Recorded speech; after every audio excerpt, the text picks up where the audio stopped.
जो वंदे मातरम को लेकर प्रस्ताव पारित किया है वो अत्यंत ही निंदनीय है। और इसके साथ साथ कांग्रेस पार्टी ने साबित कर दिया कि उनके लिए पार्टी देश से ऊपर है। इसलिए देश के संविधान के द्वारा प्रदत्त शक्ति के साथ संसद से पारित कानून से बड़ा है उनका कार्य समिति का प्रस्ताव। और वो भी कब? गुलामी के कालखंड की कार्य समिति 1937 का प्रस्ताव। और वो भी कौन सा प्रस्ताव? जो जिन्ना की मुस्लिम लीग के आगे पूरी तरीके से आत्मसमर्पण करके कांग्रेस ने किया था। अर्थात कांग्रेस ने यह भी साबित किया है कि वो अपने को संविधान से ऊपर, अपने को देश से ऊपर और अपने पार्टी के प्रस्ताव को संविधान के कानून से ऊपर मानती है। और उसके साथ अब इस अटकलों पर विराम लगा दिया है कांग्रेस ने कि वो अब आज की नई मुस्लिम लीग हो गई है। क्योंकि जो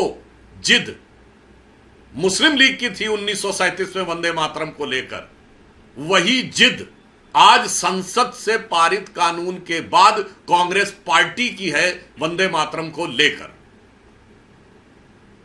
और मैं कांग्रेस पार्टी को यह भी और देश को याद दिलाना चाहता हूं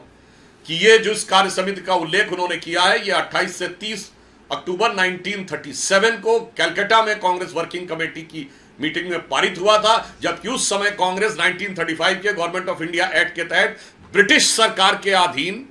यूनियन जैक झंडे के नीचे ब्रिटिश क्राउन के प्रति निष्ठा की शपथ लेते हुए फरवरी 1937 में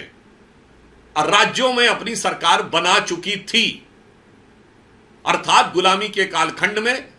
अंग्रेजों के प्रति निष्ठा की शपथ लेकर मुस्लिम लीग के आगे घुटने टेक कर जिस प्रस्ताव को पारित किया, उसको स्वतंत्र भारत में आकर उसके लिए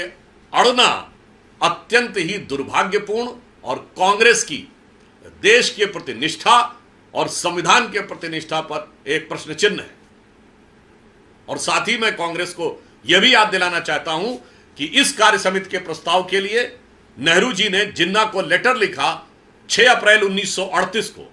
जो selected works of Jawaharlal Nehru series 1 volume 8 page number 230 से 39 के बीच में प्रकाशित हुआ है, जिसमें उन्होंने सिर्फ ये नहीं लिखा, उसी में बिंदु क्रमांक 9 पे वो जानकारी दे रहे हैं कि कांग्रेस कार्य समिति ने वंदे मातरम को छोड़ दिया है। फिर विस्तार दे रहे हैं कि जिन अंशों से आपको समस्या है वो हम छोड़ रहे हैं। मगर इसी में याद दिलाना चाहता हूं, इसी में वो ये भी लिख रहे हैं बिंदु क्रमांक 12 के ऊपर कि भारत के तिरंगे के साथ साथ, हमने जो अडॉप्ट किया तिरंगे के साथ साथ मुस्लिम लीग के झंडे को भी समान सम्मान मिलना चाहिए। और इसी में बिंदु क्रमांक 7 पर नेहरू जी यह भी लिख रहे हैं, मुस्लिम लीग के प्रति